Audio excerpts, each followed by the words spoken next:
সংস্কার তো আমাদের মজ্জাগত, সেখানে না বলার তো কোনো কারণ আছে বলে আমার কাছে মনে হয়। গণভোটে না বলার সুযোগ নেই, এমন মন্তব্য করেছেন বিএনপির মহাসচিব মির্জা ফখরুল ইসলাম আলমগীর।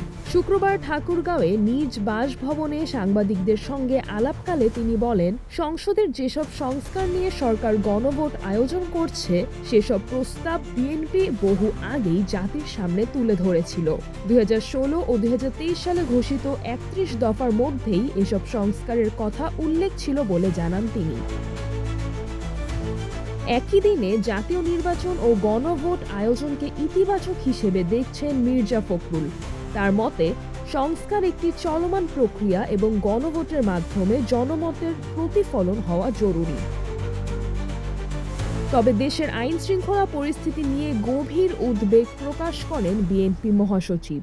তিনি বলেন, রাজনৈতিক সহিংসতা ও দলীয় নেতাকর্মীদের হত্যার ঘটনায় সরকার কার্যকর পদক্ষেপ নেয়নি। নির্বাচনের আগে এই বিষয়ে সরকারকে আরও দায়িত্বশীল ভূমিকা রাখার আহ্বান জানান তিনি। এ সময় তারেক রহমানের আসন্ন জেলা সফরকে ব্যক্তিগত শুভেচ্ছা সফর হিসেবে উল্লেখ করে মির্জা ফখরুল বলেন, এই সফরের মাধ্যমে তৃণমূলের নেতাকর্মীরা নতুন করে উজ্জীবিত হবেন। সিজরাতুল আভা, দৈনিক আওয়ার বাংলাদেশ।